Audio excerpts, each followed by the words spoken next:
20 hours since we've seen you. Key, Jay, getting ready for a divisional weekend in the NFL. Would be correct, Zoo. Let's go. Great stuff. So here's the deal. Key yesterday said, and Key, we got to mark the tape. I don't know if they do that in 2021. That seems like a very 1990s thing to say. But we got to mark the tape because yesterday I said to Key, I said, isn't it kind of strange we have all these NFL head coaching openings and we haven't had any of them filled? And Key said, no. And sure enough, mark the tape. Key is now right. Maybe for the first time. No, Key is right. He said, listen, over the next 3 days, you're going to see at least 3 hires. And then we're basically, as soon as the other teams that are deep into the playoffs that have coordinators, eventually when those teams are eliminated, they'll fill up real quick. Key, you're right. We had 2 yesterday since we left. We got 1 more today. Boom. We're right on target. Urban Meyer, Jacksonville, Robert Saleh, the Jets. Yeah, it happens, though, right? It feels like when the season's over, teams are hiring and hiring. Remember, it's not college football. There is no recruiting period where they got to hire a guy immediately as soon as that seat becomes available. They've got to do their research and go through this whole lengthy process to make sure that they're getting the guy to align with them and all of that sort of stuff. So you got 2 down. You probably got 1 more to go here over the next couple of days. And then, as you said, once the divisional round is completed, now a couple of those coordinators, you start to take a look at that and see where the next wave of head coaching vacancies will get filled. Urban Meyer to Jacksonville,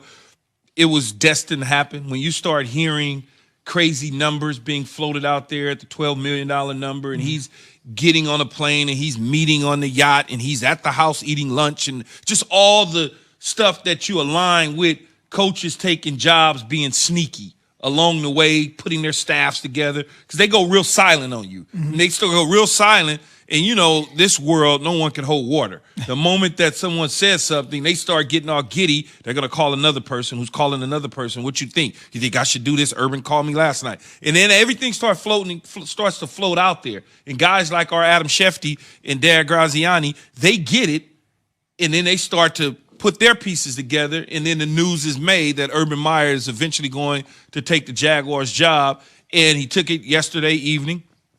I don't know what the numbers are. I don't know what the years are, but I do know that he has about $100 million in cap space, 11 picks, including the first overall pick. The intriguing part of that, J and Z, is what will he do with the number 1 overall pick?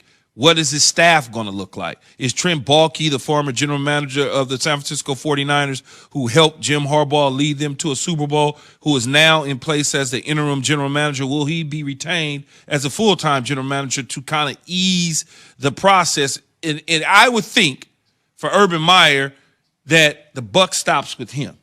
All sign-off is him.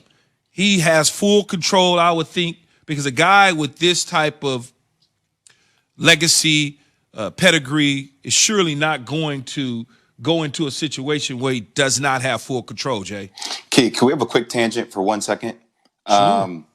Why do I feel like Zubin and Key, maybe a week ago, Eric Bieniemy's whole head was sticking out the door seeing what's going on, and now I feel like that door is closed so much already, so fast, and with Brian Daboll potentially going – Dable, I may have butchered his name either way, going to the Chargers. Too many Dables and days. Yeah, and exactly. Not enough Zubins.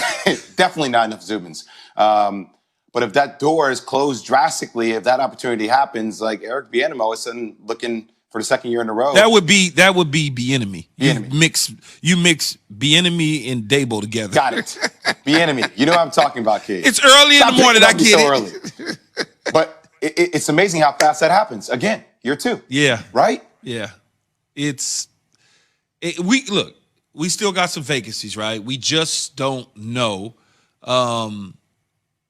Houston is still there.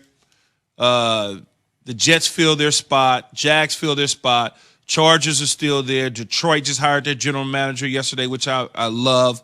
That is still available. Atlanta has basically targeted their general manager. I think they agreed in principle.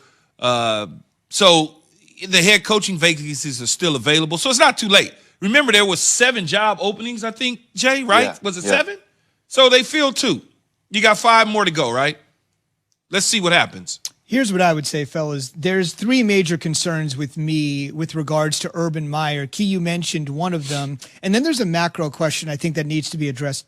Number 1 is control. right? A guy's always had that level of control, so you're going to expect to get that level of control. Absolutely. Number two, we got to just state this. Urban Meyer claims, and I have no reason to not believe him, even though there's always skeptics out there about everything, that he stepped away from his last 2 jobs. Not his last job. He stepped away from his last 2 jobs in coaching because of health concerns. He had major health concerns in Florida. He stepped away. There were some people that thought there was something else, but I'm not going to listen to those people. He said, I have some health concerns. I got a son. I got a couple daughters. I want to see them grow up, play college sports. I'm stepping away. Then he takes the Ohio State job, does a great job, and then, even though there were some things going on with some assistant coaches and there were some things inside the Ohio State program in the university that didn't particularly go Meyer's way and people were holding him culpable for, a rogue assistant coach, some sexual assault allegations involving members of his staff, he walked away after defeating Washington in the Rose Bowl, essentially saying, look, I have a cyst in my head. I am sick. I am ill. I need to walk away. Now you're walking into an NFL head coaching job, which might be one of the most stressed, pressure-packed jobs in all of American sports. And the last 2 jobs you walked away from because you were too ill to continue. That concerns me. Well, look, fair point. Which part concerns you? That his health, or that he's just saying stuff as he steps down? Which part? No. The former. The compounding interest of saying he legitimately had health concerns at both places, and now he's going to a job where the stress level is going to ratchet up. Yeah, Jeff. I was going to say real quick, it's funny, and I'm sure Key's felt this way around legendary coaches who've coached their whole life. This is their whole existence, right? This is who they are, fully. They are so invested in the game and the X's and O's of the game. It's absorbed in their DNA. That's not going to change. It's addictive to change and to be in that, have that kind of control, and also help people at the same time, right? By forming teammates and things of that sort. This is who Urban Meyer is. Well, look, here's what I would say. Urban Meyer's not going to take a head coach job or get involved in a situation that is going to put his health at risk. I mean, these coaches have doctors and they got all sorts of stuff. He's not going to all of a sudden just decide, I'm going to go back to coaching. When working on television, he's still coaching, believe it or not. He's still stressed. He's still thinking about X's and O's and how can I do this? And if I was on the sideline, so that stress level may not be as high, but it's still there. And you see it in players that don't want to leave the game. To Jay's point about coaches and this is their life, you see it in players that don't want to leave. That just, even when they leave, they still think they can still play and they still training as if they're going to get a call because it's just embedded in them. That was one of the reasons I retired early, is because I didn't want to be that guy. I didn't want to sit around and be in my 15th year playing football, and by the time I get to 16, I still think I'm the same guy when I was in my 7th year in the league, because I just don't want to leave. I want to be one of the guys. I still want to wear an earring in my ear. You know that dude, Jay. That's why you laughing. Man, I'm damn near, you know what I'm saying? Come on, man. You know that guy. I still got an earring in my, I got an earring in my ear, and I'm training like I'm getting ready to go to training camp, because I can't get it out of my system. The hoop earring, Key. The hoop earring. Well, not necessarily that, but just the